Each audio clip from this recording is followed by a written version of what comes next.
Hello and welcome back to the Second and Two podcast. I'm your host, TB. I got my co-host, producer extraordinaire, hat connoisseur, background in business, fresh cut, nice new glasses with the new, what do you call those? Lenses? Nah. Frames? Yeah. Frames, yeah. I don't There we think I've go. ever worn these on here, but I've had them for a minute. Okay. All right. I haven't seen I them think before, I think I normally stick to these two right here, got just it. because Yeah. they're the Okay. closest to me. These were back there, so I just reached for them right now. I was like, I just switch it up. And I never actually said your name, so Jody. What's up, Joe? How you feeling? Good, man. How are you feeling? You're a year older. Do you feel more wise or what? Yeah, dude. 27th birthday. It was a real barn burner, at the school Friday. Somehow they found out it was my birthday that day. I didn't tell Somehow, anybody. or they should just know that's. I guess paperwork on file, Yeah, whatever. I exactly, didn't tell anyone. And they called me out in front of the homecoming pep rally, and the whole No school way. sang to me. Yeah. Dang, I was Mr. like, Bulmer or Trevor? they Coach Bulmer. went with What the did they they use? went with the Coach Bulmer. Okay. But yeah, it was little embarrassing, Yeah, I feel that. but it was all in good fun. They all I was gonna meant say it's well, still a good so moment. yeah, I mean, I was like, all right, cool. But it's really weird when a whole group of kids and parents and people are singing to Wait, you. there was parents there too? Yeah, adults, parents, teachers, administrators, kids, Yeah. and you're just standing there awkwardly going, "Thank you, Yeah. thank you, thank Yeah, you. I appreciate exactly. you." Arm up and wave, like Uh huh. yeah. Yep. You just practice Maybe your you smile and pass wave. a little bit, just Yep. Yep. That's funny. So, and then they handed me the microphone. They're like, "All right, fire us up for the homecoming game," and I was like, win the game. Thank you." You're like, So, take me out. no, I did not have any prepared speech that wasn't happening. So, yeah. Happens. I mean that's something that's unexpected. Especially they're just like, here, take the mic, and you're like, what? Why? I don't even want to be up here right now. Exactly. It's exactly. And I said, all right, well, this is what you're going to get then. Win the game. Thank you. Hand the mic back and walk off the stage. Thank you. First thing, I'd like to thank everyone for singing. That. Second off, let's go kick some booty. You know what I mean? Yeah. You gotta make sure you don't say anything that'll get you fired. Yeah. Yeah. But unfortunately, we did lose the game. Yeah. You said 12-2, right? 12-2. Defensively, we played probably well enough to win, but we didn't create any turnovers, which did they created. I believe it was 7 turnovers plus. Jeez. I think 3 turnovers on downs, so like 10 total, and we just created 2 or 3 turnovers on downs. But never a true takeaway, So we dropped a couple picks. We didn't recover a fumble that we caused, so we missed some opportunities on defense. We did get the safety, and we only allowed 12 total points. But yeah, just we could have been better. Probably could have won the game. That sounds like an offensive problem, if you ask me. Well, I told the kids today we could have won the game 2-0 if we really wanted to on defense. So yeah, true. Because the 2 touchdowns we gave up wasn't them, it was us. So everyone was sick watching the film this weekend. I mean, it was just one of those games where you just kind of, you gave it away. So, we'll be better for it though. In the long run, I think we will be better for it. Yeah, sounds like it. I mean, I don't know. The way I see it is obviously, like I said, it's an offensive problem. But okay. Let me ask this: what happened with the turnover on downs for both sides? Like, how far were you into the other territory? That was like, you know what, let's just go for it and not kick this. Couple we were in their territory. Once we were in our own territory. It was kind of later in the game though. We were on about our own 20. And we tried it. My head coach said in the headset, "Coach, don't kill me." And I was like, "Do it." Go ahead. Like, we need it. We got to try and you got to generate something, right? It wasn't the problem on a lot of our stuff was not, the call was there. What he called was right. It was execution. Yeah. So not enough push or O-line didn't play well enough. Our quarterback was rattled early, got hit a few times, so he started throwing picks. And once he threw a couple, it was like, ugh. Yeah, he was in a bad slump, huh? Yeah. So it just was one of those full team effort. I mean, we played well enough on defense to win, but we weren't perfect. So I can always ask for more. Yeah, it sounds like someone else I know too. Our guy Zach Wilson in the Jets, bro. The way I see it, I was watching that game yesterday, and same thing. Zach Wilson can't do much on offense. Like his throwing capability. I mean, he came alive a little bit more in the second half, but like he just looks helpless to the team. And then the defense goes out there. Excuse me. Try to make something happen, and then there's other things that happen poorly because they're trying to make a play or whatever. But yeah, he's and not on top of that, they're not on offense long enough for the defense to even get like what's the words I'm looking for? Like, so they're still like tired. Yeah, exactly. They don't get time to rest. There you go. Yeah. So I don't know. I mean, that brings us right into the NFL Week 2. And there's a lot of good football this weekend, but we got to start with some news and updates. Number one, the last time we recorded before Monday Night Football. Yeah. So we have not talked about the Aaron Rodgers injury on this podcast yet. We're recording. This time we waited to record till Monday night. And so we've got a couple Monday night games happening right now that will keep a scores update going on those. But yeah, 6-3 for the Saints. Panthers just started the third. I don't think that one's updated for the Browns game. No, the Saints game is at least in the fourth because I was watching. It's almost over. Oh, it's 13-9. Browns is almost at half, 11-16. Steelers are winning on. Okay, so just starting with the Aaron Rodgers injury, obviously it was, debilitating is probably a good word. Devastating, destructive. It absolutely destroyed Jets fans for sure. Oh yeah. I think the devastation of that injury, I don't think it can be stated enough. Jets fans, if you told yourselves you were cursed, I wouldn't argue with you. However, we did see a report. We did see a report yesterday that said he got a new experimental surgery and he could be back for the playoffs. Now, if the Jets get there, yeah. And so could he be back for the playoffs? And is Wilson good enough to get them there? 2 questions we don't have answers to. I kind of feel like the answer to both of those questions is no. Yeah. But they're talking points because they're fun. So, yeah. Joe, do with that what you will. Yeah, Zach Wilson, I'm going to say it now, he's not the guy. If they get to the playoffs, they're bringing in someone else, and they're taking the helm away from this kid because we seen it last year, right? We had Mike White. They benched Zach Wilson last year. What's stopping them from doing it this year? Maybe money. That's about it.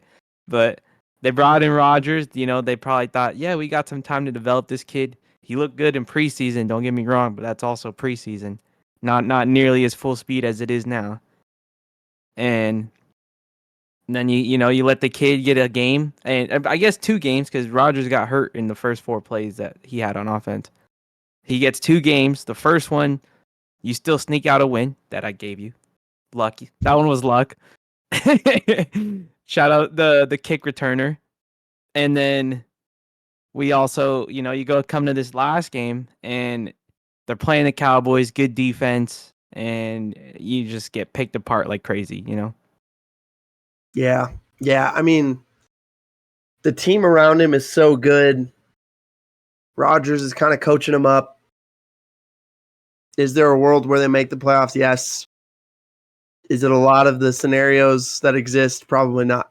We could ask Doctor Strange for that answer, bro. He said there's only one way it's going to happen. One simulation. Yeah.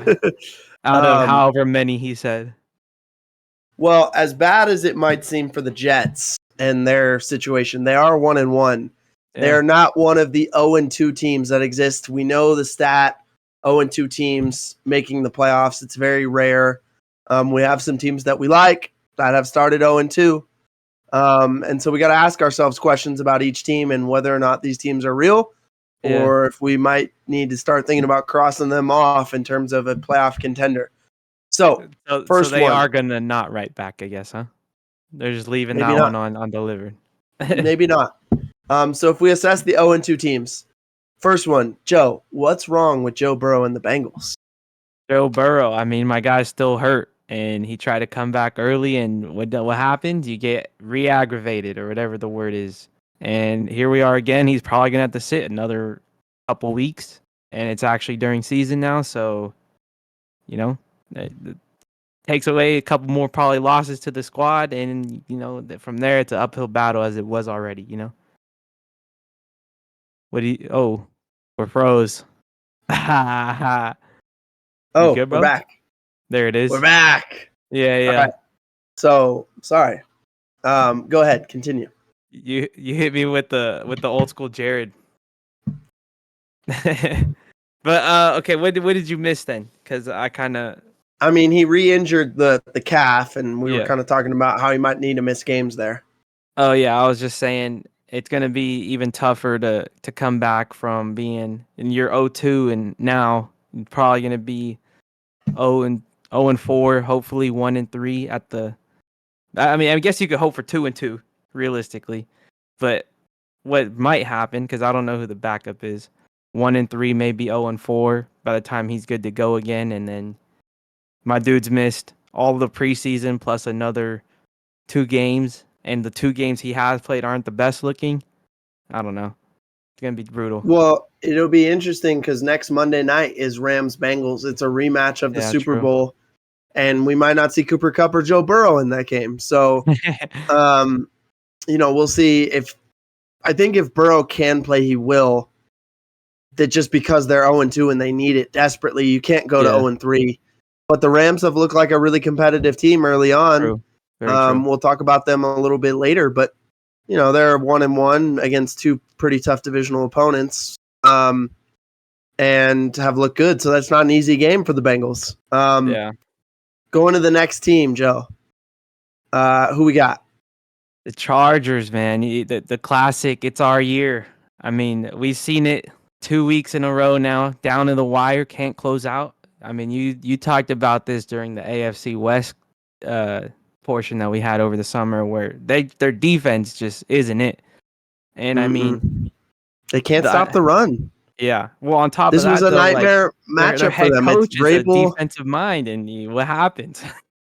Well, I mean, this was the nightmare matchup for them. It's Vrabel, who's a great coach, and then Derrick Henry, who can just run the football. True. And but he didn't even he had like 80 yards, I think. It just, at the end of the day, the Chargers, it feels like anytime they're in a big spot with a game they need to win. I guess we could throw that out there. Injuries again, as always. Injuries always hurt them, and every time they're in a big spot and they need to win, it feels like they don't quite come up with it. I don't trust the Chargers. Are they cursed? Maybe. I might actually believe you. Maybe they have the worst owner in the NFL now. Curse. You know what I mean? Like the Commanders were cursed for a while. What it is? They need their own building, bro. Well, that's what part it comes too. down to. They've been traveling the world since San Diego. They've gone all over LA. At this point, they just need to find somewhere. Go back to San Diego or something. I don't know. Figure it out, though. San Diego probably misses them, but I don't know if they would embrace them with Dean Spanos as the owner. So, next team. Can the Vikings defense figure it out? Because Kirk Cousins was certainly good enough Thursday night to win the game. I know they started slow offensively, but they were good enough in totality to win that game on offense. Not good enough defensively. Really thought Brian Flores would, change that defense from what it was last year to this year. And instead, the Vikings are 0-2. They've lost to the Buccaneers at home and the Eagles on the road. Not completely surprising. This was a team that I thought would take a step back. I think I projected them to go 7-10. They're competitive. They'll win more games, but playoffs, don't feel great about them. Yeah, especially sitting at 0-2 now. Yeah, I mean, the one thing I will say is if you're a Vikings fan, at least you're going to score points, and that's about as much as we could hope for right now. It's better than another team we're going to bring up here later on. I guess a couple, the Broncos and the Bears at the moment, but the Vikings, I mean, I haven't seen enough tape on them, realistically. I haven't watched any of their games. I worked Thursday, so that one didn't help. And then last week, I've caught barely any football, realistically. And so I don't know much about the defense, but I do know that their offense is very weapon heavy, right? You got JJ, you got our guy Addison, Hawkinson's a beast. He was killing it last year. Oh, wait. He's here, right? Yeah, he's killing it too. So, I mean, like, they got plenty of dudes. It's just getting to be cohesive as a whole team at that point, you know? Agreed. You mentioned the Bears. The Bears are our next team that's sitting at 0-2. A lot of people thought they would take a step forward. A lot of people thought Justin Fields might be an MVP candidate. Me, one of them. No, I don't know if I said MVP, but I do know I was high on him coming in the year, and here we are. I thought the Bears would be better. I still was not on the train of they're going to be a playoff team. Yeah.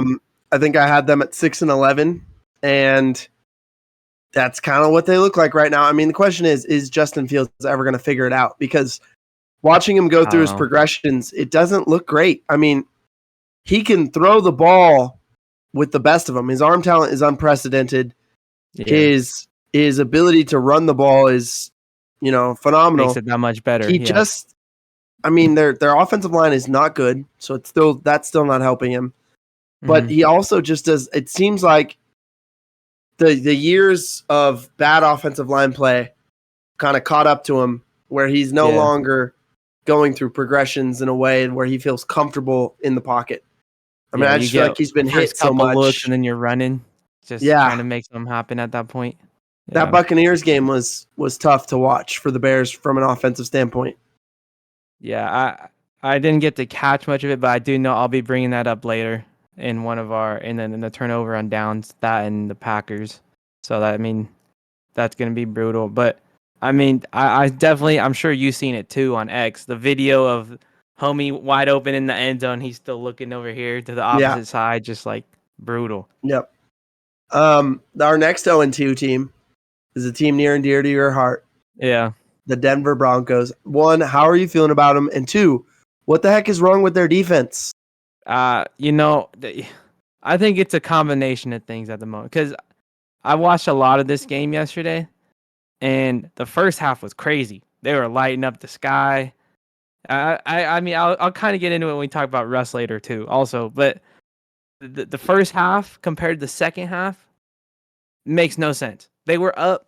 It was similar to the Packers, where they were just up by a good amount early, kind of coasted, and then at the end of the game, or after half, it was like something flipped, like they were playing too conservative, and then it just caught up to them, and then they had to make something happen late, and it was too late, But I mean, they were up 21-3, and they lost the game 35-33. It was really weird game. Yeah, I will say that this is literally just a repeat of last year. We just have a different coach at the moment, right? They've lost their 2 games by a total of 3 points. The Raiders was by 1, and like you said, it was 2 yesterday. And I don't want to say they're hitting the panic button, but they need a like with the Vikings, they need to play a complete game. They can't just get conservative. Like it's like a soccer thing, right? You go up 1, and you're like, okay, now you just gotta play defense, make sure they don't score. You gotta just keep pounding it. You can't take your foot off the pedal unless it's like 30 plus. Like with the Bills game yesterday. It feels like offensively they're much better with Sean Payton, which we kind of expected. And Russell Wilson is not great, but I feel like he is better. Yeah. It seems like their defense with the same personnel is somehow worse. And I don't know if that's schematically, I haven't watched the Broncos close enough to, be able to give you a detailed understanding as to why that's happening. I got to watch the all 22 of that game. I'm very curious, actually. They haven't released the all 22 quite yet, but I'm going to watch it because I am curious about what they're doing schematically that's making it so that Sam Howell had a day against them. I mean, Sam Howell and Eric Bieniemy, that OC QB tandem, he's killing it right now. They've really crushed them. A lot of points in their first 2 games. Yeah. Moving on, the next team that's 0-2 right now, the Cardinals. And I have to ask. Yeah. They're, they had a bigger lead than the Broncos had. 28-0, right? I think it was 28-7. 7? Still. Yeah, 21-0, 28-7. And they lost. And I think it's a fair question to ask. Are they tanking? Honestly, I want to say no, but that could just be, because I think Josh Dobbs is killing it, right? On one hand, but then, and James Conner was balling too yesterday. But then same thing happened. Second half came around, and then they just, they wet the bed. You know what I mean? They the Giants perform, and the Giants started balling too. But it was interesting because the Giants were almost one of these 0-2 teams instead, and I had written down in my notes the Giants might be all caps awful. Yeah, they have been outscored 60-0. 60-0 in their first 6 quarters. Yeah. And then the second half happened, and all of a sudden the Giants are fine, although Saquon's hurt. Yeah, I was gonna say we gotta see what happens now that they don't have Saquon because he came alive.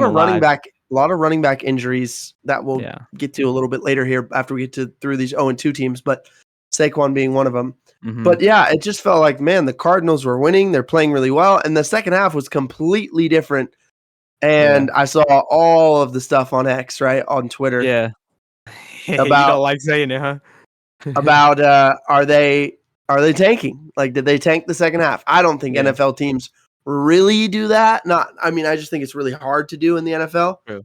But especially with the lead like that, that's the Falcons meme right there. Yeah. The next team, 0-2, we kind of I'm just leaving that one there. They're 0-2, but maybe signs of life. We kind of expected this team to be 0-2, I would think. Yeah. And maybe there's been some good stuff for them. The Texans.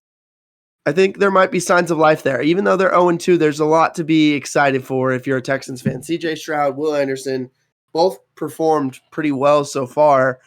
Not good enough to win these games, but something to look forward to watching every Sunday. Yeah, I mean, the Texans, they're on like a nice revamp of maybe the culture, but also just like the brand, I guess. Like their signs are pointing up to them. That's not their year now. We could say that. I think we would both agree with. But like a year or two, they might be looking nice. You know what I mean? Like they haven't had a consistent year since like, I don't know, maybe when Arian was there, right? Arian Foster. But they also had the revolving door quarterback, so hopefully CJ Stroud could pan out for them. And then maybe they could start building something. They got the new coach, so they got at least 2 years, right, before they start panicking on him, 2-3 years. So I will say you got a good hope for the next couple of years, but this year it's just building the camaraderie, building up some chemistry with the squad. Hopefully they could win some games. It won't be too many, I don't think, but if you pull off some wins, those will definitely help going forward. The last team we have sitting at 0-2 is the Patriots. And I think there's an argument to be made that this might be the best or right there with the Bengals as the best 0-2 team right now. Mm-hmm. Yeah, I can agree with that for sure. And the reason being, the competition they've played, the Eagles and the Dolphins are both extremely good football teams. Both contenders, possibly. And 2 teams, unfortunately, you had both of them at home, which really sucked that you dropped both those games at home. But again, the 2 teams lighthouse is sad. Yeah. I mean, the 2 teams that we think might be contenders for the Super Bowl are the 2 teams they lost to. And it wasn't like they got blown out in either game. Mm-hmm. They were in it. struggled early, rallied late, put themselves in positions to have a chance to win or tie both those games. Mm-hmm. And, the question is, can they rebound after these brutal back-to-back losses at home? They got to go to New York next week and play the Jets. See their old friend Zach Wilson.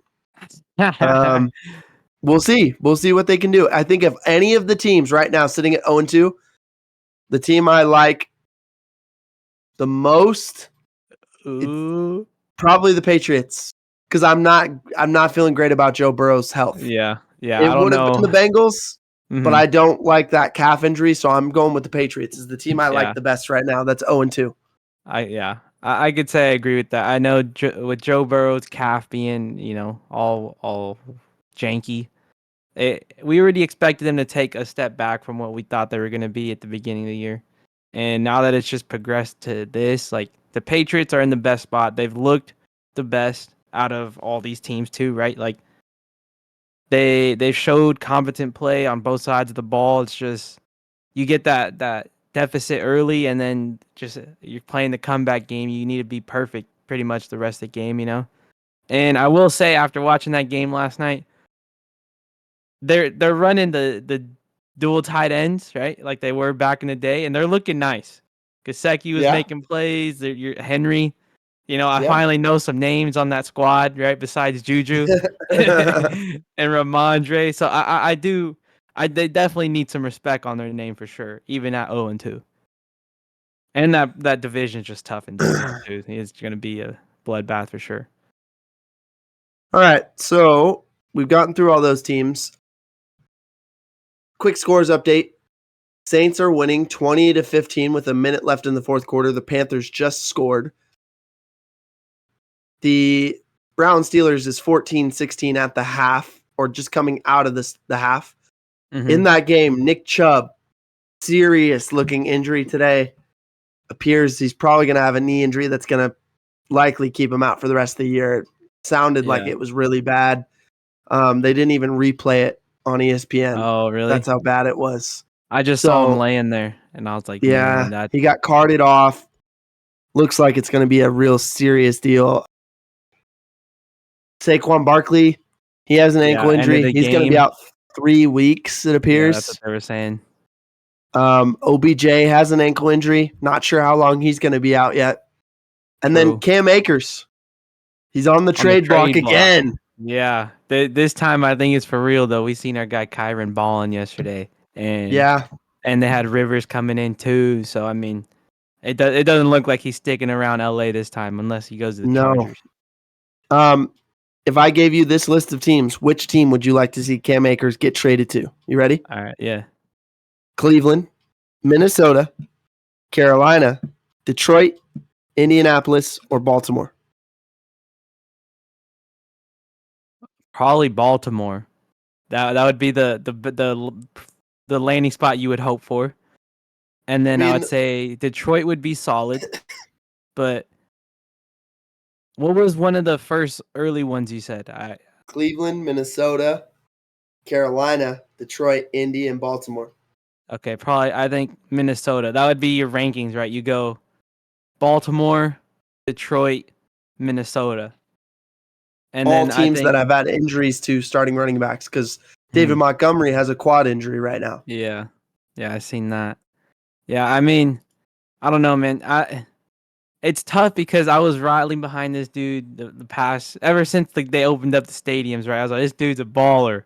Yeah. And then it's just like every year something happens with this guy. Like last year, I think he came back probably overweight, was moving slow the first couple weeks. They benched him, and then he came back, started balling again, looking like he had a future going into like the next couple of years for the contract, right?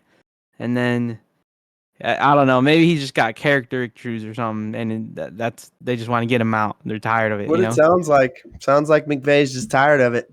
Yeah, it's unfortunate because he's a talented player. We'll see if he can land somewhere else and revamp his career. You got to get a quick fantasy check-in. Fantasy, yeah. So last week, as you mentioned earlier, Aaron Rodgers, Dunzo. We have our first dude who's not ever gonna touch the the league for this fantasy team. So Aaron Rodgers is just a dead space on my team right now. We already got our chaos ensuing. With Nick Chubb playing and then getting hurt for you, I mean, luckily you got Eckler on the bench. Hopefully he could come back Who's and take also that hurt spot. right now. Yeah. So at the moment, we'll see what happens. So I'll know my quarterback when we get to the playoffs. I'm just gonna hope that your quarterback doesn't score 1,000,000 points with Patty Mahomes and Josh Allen. Yeah. And then let's see. With that also being said, I won't have anyone to cover Jalen Hurts' bye week, so that'll be fun. We'll see what happens. I was gonna propose to you if you wanted to amend that rule where I could just get the backup. So whoever's on the team of the dude, we get the backup. Yeah, but even if I get Zach Wilson, like that's not anything special. What am I gonna say? Like it don't be nothing, but at least I'll I'm let getting you have some Zach points. Wilson. No, but I mean, no, we don't. I mean, if you were okay with that, we could do that for all these dudes where we just get whoever comes in. But yeah, I say we do it, because Zach Wilson may get negative points and help me one week. For sure. So yeah, I mean, other than that, we got this week. You already won. You were winning 120.2 to 117.32, and you had Nick Chubb still to play. So whatever he got just adds on to the victory. So right now we're split 1-1. So that'd be fun. We got nice competition brewing. You're a lot. I would say your receivers definitely outweigh mine, but that's also because AJ Brown just isn't performing at the moment. He's a little diva over there calling to his quarterback, who I also have. But as long as one of the two is balling, I think I'll be okay for that matter.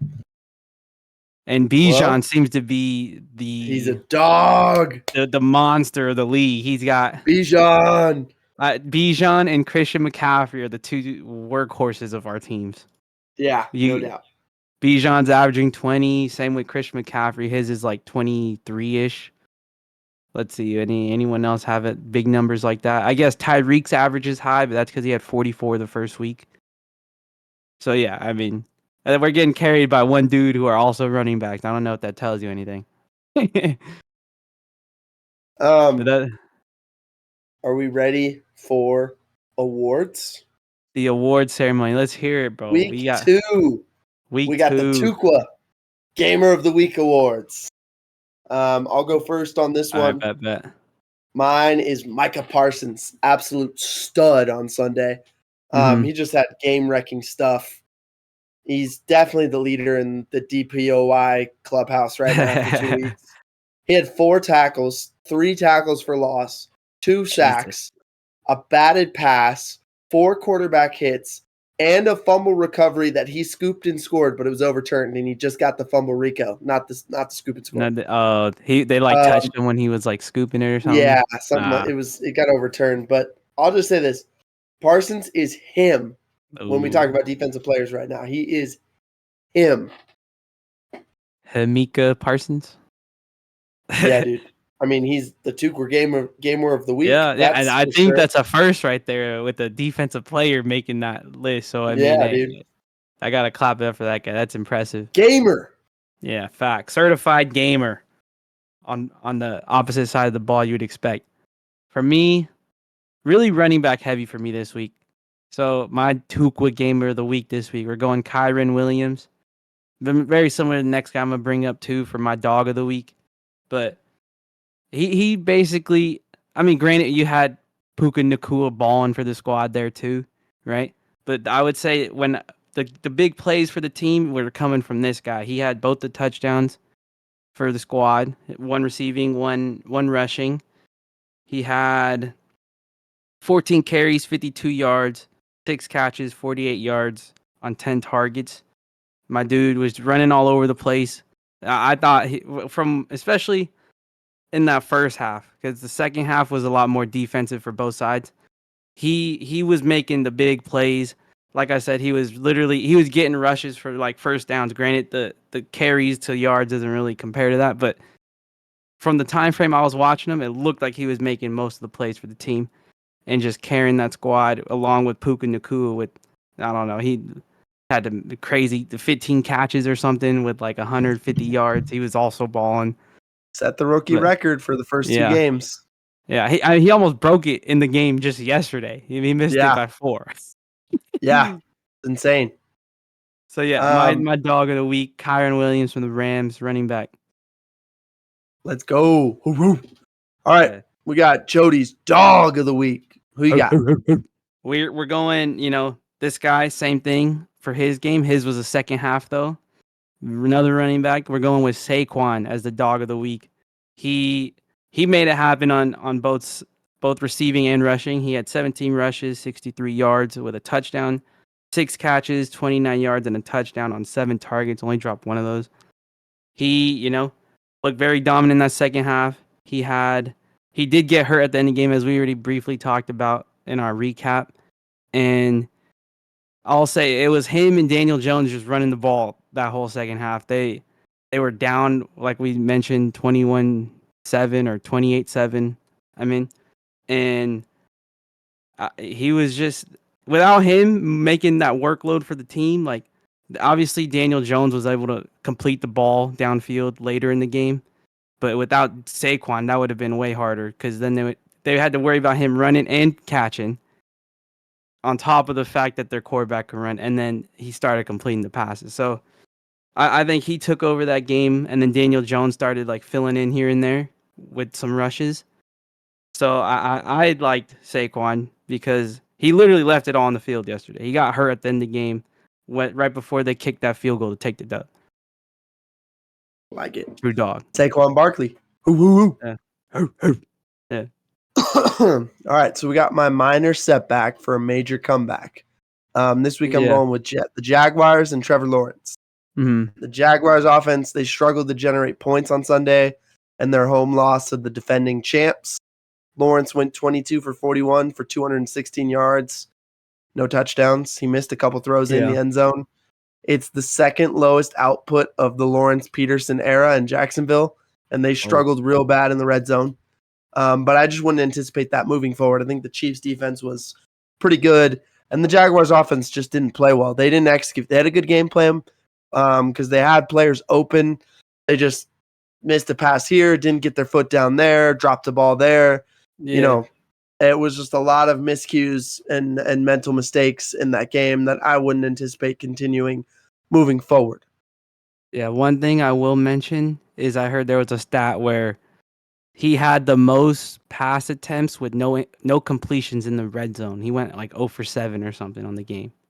Yeah. That's like the first time that's ever happened. Seems about right. Next one, we got the no cap hats off play of the week. And this comes to us from Sunday Night Football, Patriots, Dolphins. Don't know how many of you saw this, but there was a block kick in this game. And if you haven't seen it, it's one of the craziest block kicks I've ever seen. Brendan Schooler for the Patriots ran from the sideline like horizontal at the ball. Yeah. And then when the ball was snapped, he timed it up just right so he was bending the corner on the snap and got around and blocked it clean. I mean, I'm talking so clean. And, it was a huge play that got the Patriots really back into that game. Yeah, true. No, it was definitely crazy to watch because it's never been seen before. But then also on the flip side, like, how do you even block that? I don't you just gotta hope that he just doesn't get there. Honestly, change up your you gotta have someone. You gotta have someone in the back to protect, or you gotta change up the snap count because he timed it up so well. That's why he was able to do it. Yeah, it's really impressive. No, that was sick. I do have an honorable mention for this. I heard from PMT this morning that in the Jags Chiefs game, there was like 2 fumbles back to back, a fumbled snap, and then a pick or something. We're in a span of 4 plays, which sounded crazy to me. I was like, that's insane that would happen in the string of plays with those 2 teams. Yeah, for sure. We got the Strahan Munoz Big Fella Award this week. Yeah, I'll go ahead and Jody, go first. I'll let you start. Yeah. So for me, I was watching that Bills Raiders game, right? Very dominant from the Bills, and I'm going with Dion Dawkins, left tackle for the Bills. My dude, I don't think anyone ever made a tackle that he was blocking. He went up against Max Crosby like 3 or 4 times or something. He never made a play. His kick step is insane. He's got a crazy first kickback step, and there was a few times where the defender would line up really wide on him, right? And he would just jump out there like as soon as the ball snapped, he's just like, I don't even know how to describe it. Like his jump set is crazy, huh? Yeah. And Deion Dawkins was always is a really on. underrated player to me. Yeah. See, okay. So after I watched the game, I was like, because the announcers were talking about him crazy. They were like, "Oh, Deion Dawkins out." He was making, bro. This dude was out there making lead blocks. He had a pull for Josh Allen. This fool almost scored a tutty, and then there was another play he pulled to his left. So like there was a tight end got around him, and the dude, like I think a cornerback pulled up. He just shoved him. My dude had like 4 or 5 pancakes that I counted. On He one was play? No, not on one play. Just in the total in the game. Okay. But no, the corner pulled up. He shoved him out of bounds, and then he like got caught up in his legs that he almost tackled his own running back because he couldn't go nowhere. It was hilarious. But this dude's insane, and he has a great get off the ball. Like you know how people like it looks like they're always jumping too early. Like this dude looks like he is on time. Like yeah. It's insane. The dude was balling. If y'all get a chance to go rewatch that game, go ahead and watch the left tackle because he is eating. Nice. Another dude who's eaten, Jalen Carter for the Eagles. He didn't have a huge stats game against the Vikings, but he's been dominating up front through 2 weeks. He had 2 tackles and 1 TFL against the Vikings on Thursday night. But his presence makes the Eagles D-line one of the scariest in the league. Right up there with the 49ers, honestly. And through 2 games, he has the 3rd most pressures in the league behind Micah Parsons and Aiden Hutchinson. And that's brought to you by PFF. So okay. He's doing work as a rookie in his first 2 games. Yeah, in the interior line too, unlike the other 2 who play on the outside, right? Yeah. Yeah. So the man's eating for sure. So we got who's cooking. Yeah. All right. And I'm going to let you go first on this award. Who is cooking, Jody? So I figured it only made sense that I mentioned this guy because he's the founder, creator of this award, basically. So I'm going Russ Wilson. Yeah. My dude went 18 for 32, 308 yards, 3 touchdowns, 1 pick, 1 fumble. Now, on paper, those stats sound great. Like his completion percentage wasn't too bad. It was like 56, I think, if you do the math. He had 300 yards, 3 touchdowns. Like, my guy was doing good. But when you take into account he went 6 for 8 in the first half, 154 yards, 2 touchdowns, he ain't do much that second half. Oh, wait, where did I write down? I think he went like, oh, there it is, 6 carries for 56 yards. He was also doing great in the run game on his own. But when you break down each half, my guy did not do anything crazy that second half. He basically patched out that first half. And like I said, the first half he looked great, came out looking hot, got a touchdown to Mims, got a touchdown to who else was it? I don't know. He threw 2 of them in the first half, obviously. And so if you break it down, that first half he looked great. Second half didn't do much, and then he capped it off, right? He capped it off with a touchdown at the end of the game where you said, "Let Russ cook," and I said, "Well, I was a little bit behind. My stream was slow." But I was like, what are you talking about? And then I saw the touchdown. I was like, oh, you're talking about this crazy Hail Mary at the end of the game to go for 2 to possibly send overtime. And it's like, how can my dude not only fumble the bag from the 3rd to the pretty much then the 4th and still make some crazy plays at the end to bring us back where he's looking like he's great again. And then we just lose it because we can't. Oh, while we're here, PI or not PI on that 2-point conversion? Oh, for sure, PI. They just didn't call it. Yeah, his jersey got yoinked, and they didn't want to be the ones to. They didn't. However, I just like to point out. If you watch that play, Jerry Jeudy was wide open on the other side of the field. Oh, really? Just FYI. However, totally PI. Yeah. For sure. Yeah, Russ Wilson makes perfect sense. We saw both sides of him cooking crazy food to not even having the burner lit. You know what I mean? So yeah, a tale of two halves right there for sure. No doubt. A guy who really was cooking for both halves, really. Lamar Jackson went into Cincinnati and cooked himself a dub. Guy was 24 for 33, 237 yards, 2 touchdowns on the road. He outdueled Joe Burrow despite his defense being banged up. Odell Beckham Jr. getting hurt, and he went out during the game. He added 12 carries for 54 rushing yards as well. This guy's my MVP pick for the season. He was cooking today. And the scary part for the rest of the league is that him and his new OC, Todd Monken, are still learning from each other, still getting on the same page, and all his receivers haven't been healthy yet. He just got Mark Andrews back. Then Odell gets hurt. Telling you, look out. Nelson Aguilar was making plays, bro. Yep. Yep. Yeah, no, Lamar. Which will show up, by the way, again on our turnover on downs. I'll break a play down that you'll like. Really? Yeah. Yeah, no, Lamar is for sure looking good.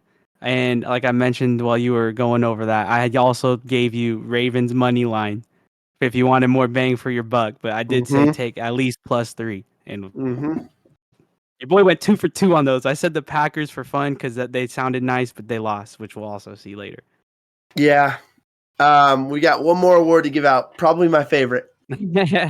Yeah, so the Boo Boo Evans Award, we talked about Kadarius Toney last week. This guy also had similar numbers, which also had a similar fate to what happened to Toney last week. And I will say, I remember going over this. I had multiple dudes I thought in mind, but it was just the timing of this happening in the game and the situation they were in kind of just made me go with him. So Van Jefferson is my winner, loser, whatever you want to call him. He went one catch, 9 yards, 4 targets. One of those ended up being a pick, right? He made a break, cut in, and I think he got jumped more so than he lost the ball. But he threw a pick, and then at the end of the game when they were trying to make a quick rally with like 5 minutes left in the end zone, throw it for him in a double coverage, just doesn't catch it. I don't even think he made a play on the ball. And it was just like, it's not the look you want to see from a guy who's been with the squad for 3 years. And we got Puka and Tutu making the most plays. You know what I mean? I don't want to dog those dudes. That sounds bad, but when you've been on the squad a lot longer than them and you can't perform, like, I mean, Van had a tough day. He didn't come back to the ball on that 4th down that ended up being an interception. He had a drop, and yes, he did not fight hard to go get the ball on that throw from Stafford in the end zone. And he was kind of crying for the PI. So, tough day for Van. But I mean, I'm sure he'll, give him a week or two, he'll be a lot better. It's just this one wasn't it, and dang, bro. I had some jokes I was gonna make for the dog of the week, but it's too late now. My guy forgot his jokes. Yeah, I have them written down too. I wrote down everything, and it's just just skipped over. We'll save it. Save it for the end. We'll come back to it. No, it's all right. The time is fast. Okay, I get you. Yeah. So we got to get to the turnover on downs. Turnover on downs segment. So we're going with first and foremost our first down. We talk about trends that I'm seeing in the league right now. This has been something that people have talked about a little bit, but you're seeing it quite a bit, especially in week 2 after we saw it, like I said, quite a bit in week 1. Can we see the screen okay here, Joe? Yeah. We're looking good. So, I like your chalkboard you got. Yeah, what you're seeing here is short motions from receivers. And a lot of them, teams have been doing this for a while. You have the little slot guy who's really fast, but he's smaller. You want to make sure he doesn't get pressed. So you do different things for him, right? You stack them behind bigger receivers. You motion them in and out of the slot, to keep press coverage off of them. Yeah. The Dolphins have been doing this to much success with Tyreek Hill. The Rams are also doing this with much success with Tutu Atwell. Now, what they're doing and how this has evolved is instead of bringing guys short motioning in to run like an under route or the over route. What they're doing now, they're short motioning, they're quick motioning out to come back in. And it's dirty. It looks like Arena League football. It's really tough to defend. You see here, the Rams are in this bunch concept. They're going to run kind of an old school spacing, but they're going to do it with the short motion to 2-2. So they're going to motion him out. Now it puts the corner in a really tough position, right? They're playing like a cover 3 look over here. You've got a flat defender. You've got the corner in the thirds. Fred Warner's a hook defender. And then you've got the safety who's going to play the middle third, right? So that safety is going to end up going with the post that Ben Skoranic's going to run to take him away from this, right? Yep. The flat defender is going to have to run with Higbee to the flat. Okay. Now, ideally, you have Fred Warner sitting in the curl window with the corner over the top of him. Watch what happens, though, with the short motion, right? The short motion is going to widen the corner, right, and get him away from that curl defender. All right? Okay. So here you go. Let it run here. 2-2 is going to motion out right. You can see they're going to bring Hufanga off the edge right there. Now it gets him away from the hook defender. And watch how this thing opens up. Look at the space that's created right in the middle of the zone, right? Yeah. It creates a great window for Stafford. At him. Yep. Creates a great window for Stafford, and he's able to make the throw. You can see it from this angle even better, how the short motion impacts, right? Because it puts the corner in a tougher spot because he's got to widen with it. But the hook defender, the curl defender doesn't, right? And he feels Skoranek here, so he has to stay there, right, to take away the post window initially until the safety can pick it up and Greenlaw on the other side can drop underneath it. And it opens it up for 2-2 really well. Just a step or two late on that break for that DB. For the DB, yep. And so you can see these short motions are a real problem. The Dolphins have been doing it with Tyreek Hill in a million different ways. I mean, you saw it last week against the Chargers on their game-winning drive. I mean, it was insane. Now they're using him as a decoy to set up other players. This is 2nd and 19 against the Patriots on Sunday Night Football. Mm-hmm. And watch what they do with it. They're going to motion Tyreek out to then set the defense going wide because everyone's worried about Tyreek Hill. Well, now you give the ball to Jalen Hawado on the little now screen, and you just bring boom, boom, lead up, create the little path right here. It's going to create one-on-one for Jalen Waddle, and he's good enough to win that every time. Here we go. Look at Tyreek. Quick motion out. Widens the corner. Puts this guy's feet in concrete because he's like, wait, what's going on here? Yeah, even that little initial step that way, right, gives their tight end the angle on this block. The rest of the O-line's doing a great job of getting out in front. And now it's just Jalen Waddle being an athlete. One-on-one. Yep. Boom. Makes the play. Gets him into the red zone. Sadly. He was going for more yards too. Yeah. And he gets him into the red zone. So, again, all of these short motions, defenses are going to have to figure out how they account for this because it's really difficult on a defense to account for that short motion the way that teams are using it. And you can see even the Dolphins, they're using it as a decoy now. You've got other good players around him. It's tough. It's really tough. I will say, I think you mentioned last week against the Chargers, the Dolphins, that when he scored that touchdown on like a little out, he was running across and just doop, they couldn't even touch him. Well, and he ran a motion across out to then run the dig back in. I mean, Mike McDaniel, bro, creative man out there. All of those OCs, man, they're making it life difficult on defensive coordinators right now. I'll tell you what. Yeah, so 2nd down for me, it's going to be the bet I got for the next week coming up. So I don't want to toot my own horn. 2-0 right now. That Jets team might have, some could say it was a fluke, but hey, they pulled it off in a dirty win, but they got it. So this next week, I have 3 I'm going to throw out there, and then I'll pick one that I like the most. I got Detroit -4. I wish I remember who they were playing. Let me go take a gander. Detroit. So, Detroit Lions versus they're playing the Falcons. The Falcons -4. Now, That might be a high scoring game if you ask me. But I think Detroit, their defense might finally get a hold on Bijan, slow him down a little bit. Not necessarily, because if they just force him to pass the ball, that alone could help them with Desmond Ridder at the helm over there. So Detroit -4 was my first initial thought. Another one, Chargers Vikings. I like the over 51.5 over there. That one sounds like a lot of offense, no defense. So that one made the most sense to me. Okay. And the Cowboys, I have them at -13. They are playing the Cardinals. I think that makes sense. We talked about them possibly tanking at the beginning of the episode. I think it's very doable. Now, 13 is a lot. That's a lot in the league. The people are in the league for a reason.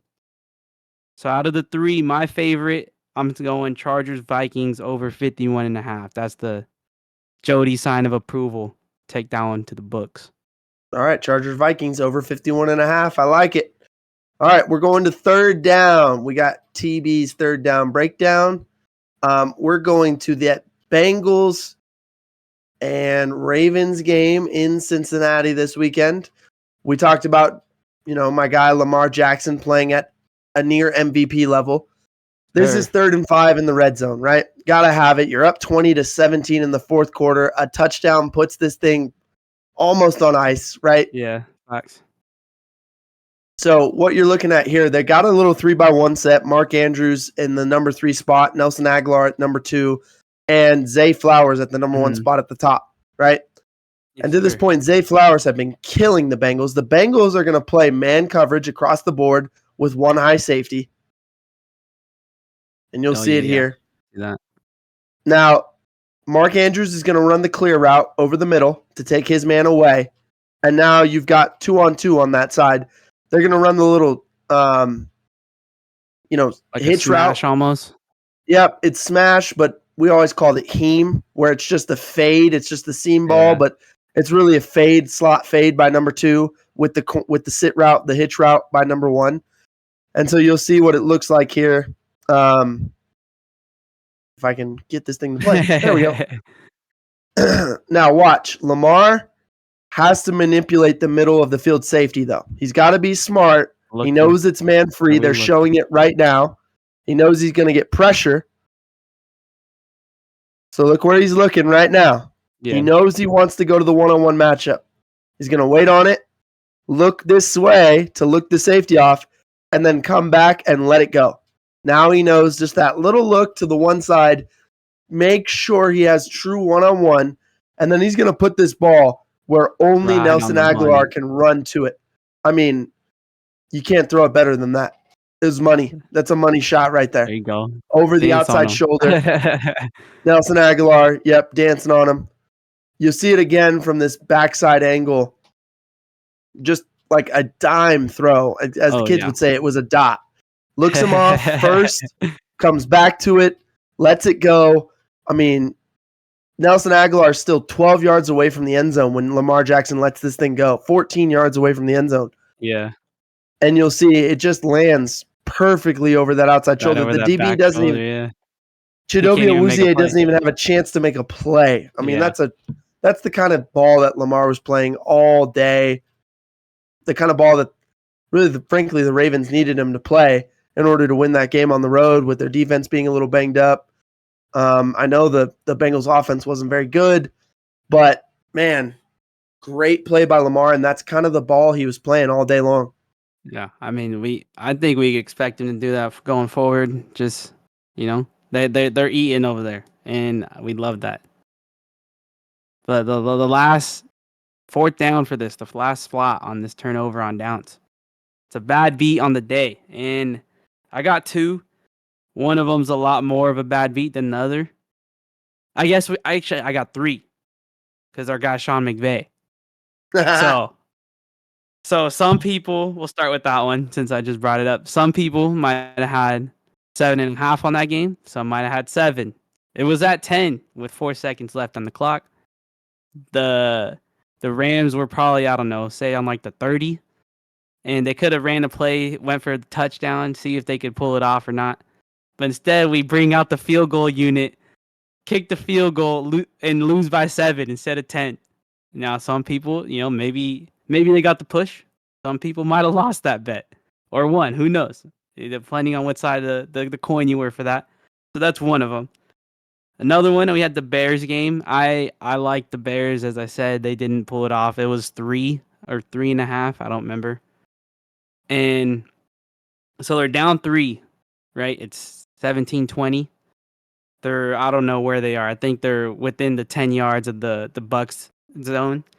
And we throw a pick 6. Now they're down 10. They throw another pick on their next drive. Don't get any more points. They lose that one. That one was more for me. And then the Packers game, they're up 24-12, I believe, at the start of the fourth. They go the whole fourth quarter not scoring. I think they only had like 50 yards of offense in that whole fourth quarter or something. And they end up losing that game by 1 point. The spread was 1 point. I had them at -1, where if they don't even let them come back to kick that field goal at the end, it holds out. They're A-okay, but instead they lose the game. So it was a tough week over here in the Jody department. But the ones we gave you for the bet of the week, hold on to those ones. We took those. We can now officially add the Panthers to our 0-2 teams. The Saints beat them 20-17. Okay. And the Browns-Steelers game is now 22-19 deep in the third quarter. Oh, Browns okay. The Browns are finally Nick Chubb getting up there. Yeah. I wonder how All they're right. doing that. Next segment, we got the coach's Q&A. Jody asks me questions and I answer. Yeah, so I these ones were kind of tied into when we were first seeing that the Giants were not looking too good in that game, and then they figured it all out. But first one I'm bringing you is, who do you believe will be worse out of New York? Will it be the Jets or the Giants? Well, I think conventional wisdom would say, well, the Giants, right? The Giants are going to be the better team. And, the Jets are relying on Zach Wilson, XYZ. I actually think the Giants are the worst team in New York right now. Yeah. Despite the comeback on Sunday, their next 3 games are at the 49ers versus the Seahawks and at the Dolphins. Yeah. I think it's safe to say they're likely going to be 1-4 quick. Yeah. The Jets' next 3 games are the Pats at home, the Chiefs at home, and at the Broncos. You got some games in there. I mean, games. Things could be 3-2 if things work out and the defense is as elite as we think it is. I mean, that maybe they win this game. This game this weekend versus the Pats is a toss-up. True. Then at the Broncos, kind of a toss-up. It's doable. Game at home versus the Chiefs, you could probably chalk that up to a loss, but those other 2 could probably win both those games. I mean, worst case, maybe you're 2-3. But I still think the Jets are in a better position than the Giants right now, despite losing Rodgers and despite the Giants having that massive comeback Sunday. Didn't move the needle on me for those 2 teams. Yeah, no, I agree. I think, if we just remove the quarterback, right, at the moment, and we pick whoever we want and put them on either team, I think the Jets are definitely in a way better position, no matter who it is. I just think at the time when the Giants were looking like they're 0-2 and the Jets were just gonna split 1-1, I was like, as bad as Zach Wilson is playing, there's still some good things that are coming out of the guy. At that point, you can't be scared to make a play. You just gotta. It's like the classic, like Brett Favre, right? Just trying to sling it around, see what happens. The reason that guy's got the most picks in the league. So I think you could still have hope in Zach Wilson, but I don't think he's the guy. Which also leads into my next question: do you think Zach Wilson is the worst quarterback in the league? So I thought long and hard about this one. It's a tough question. I'm going to say it's close, but no, he's not the worst quarterback in the league right now. Yeah. There's a couple guys that are right around this area. I think the guy who's actually I think, golly, sorry guys, I'm getting sick right now. It's not good. The guy who I think is actually the worst starter right now is Josh Dobbs. I know he's playing well. but he's not a long-term option. I think Yeah. Tannehill has quickly fallen off a cliff and is now in this group Getting of up worst there. starters. Zach Wilson is right in that area as well. Yeah. You know, beyond that, the rest of the guys are probably in that kind of mediocre to not great tier. But the bottom three right now, I would say, are Dobbs, Wilson, and Tannehill in terms of just you're not getting a lot of production from these guys. Yeah. I mean, No, I agree with that. I would have probably been sitting here thinking about Daniel Jones in that area had he not had the second half he had against the Cardinals.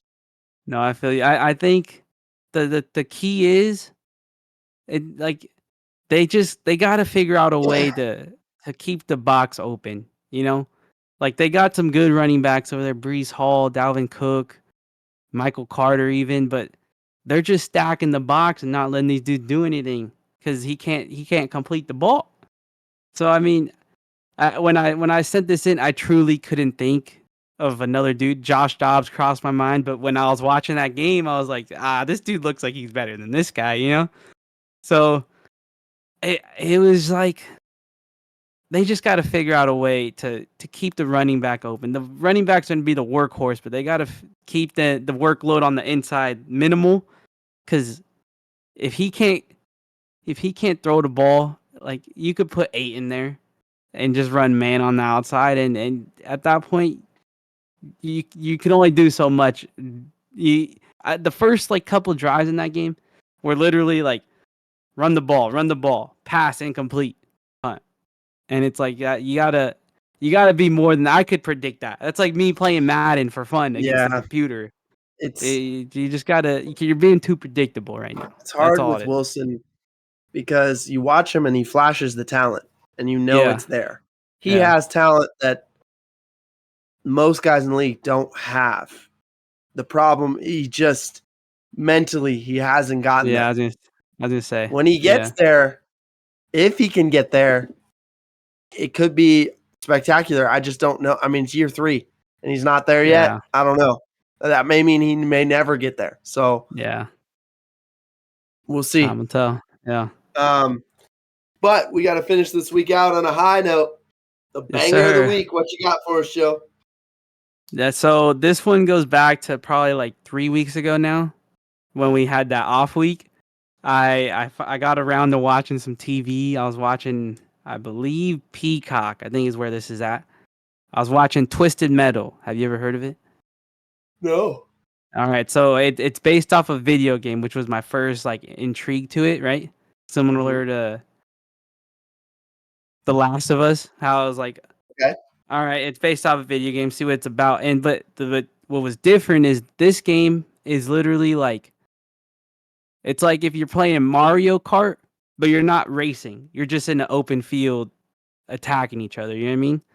So I was like, how is this going to translate to a show? So I like threw it on, and mind you, I really loved it. I finished it in 2 days. So that'll tell you something. At the moment when I finished, it was 10 episodes. They're all about like 30 minutes. Pretty simple. And one of the things I noticed off the bat is there's like an Easter egg with all the titles. It's all 7 letters, which is basically like a license plate. You know what I mean? You only get 7 characters on a license plate. So they were utilizing like numbers and letters to title each episode. But anyways, they're in the game. There's a clown. I only played this growing up as a kid, so I don't remember too much. But there's a clown that's a really bad dude. Like if he gets you, like you're done. You get kicked out of the game or whatever. And so watching the show, I was like, all right, let's see what's going on. So it's got our guy, Captain Clarence. He's in there.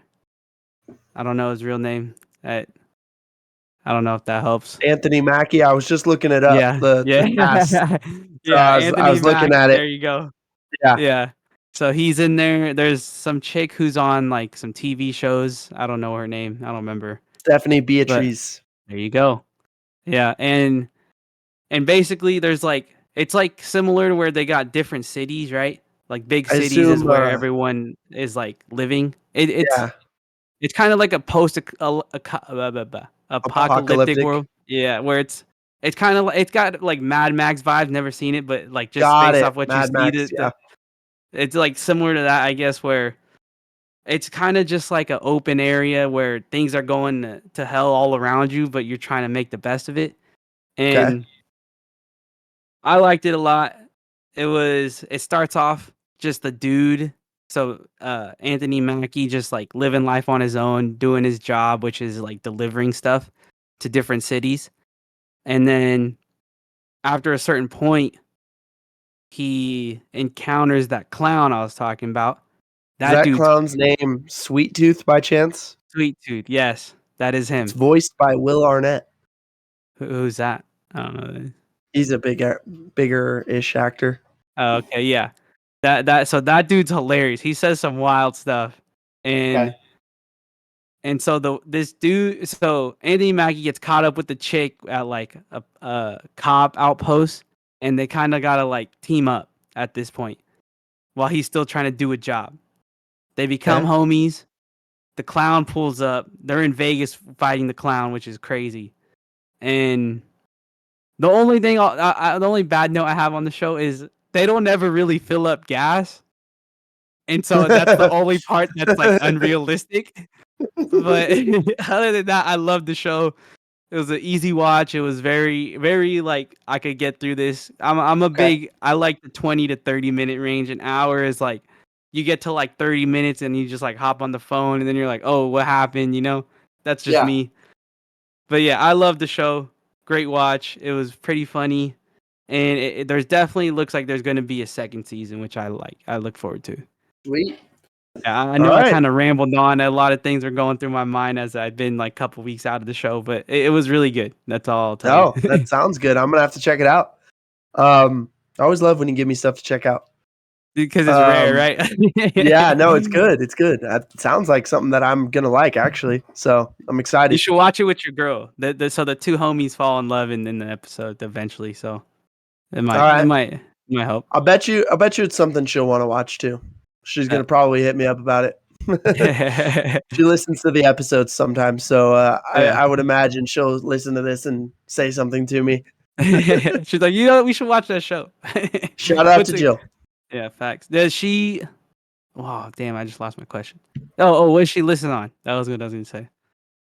Well, she was watching the YouTubes. She now listens on Apple Podcasts, I believe. Yeah. Yeah. But we'll let our guy take us out. Finish out the day. Take us out, Ray Ray.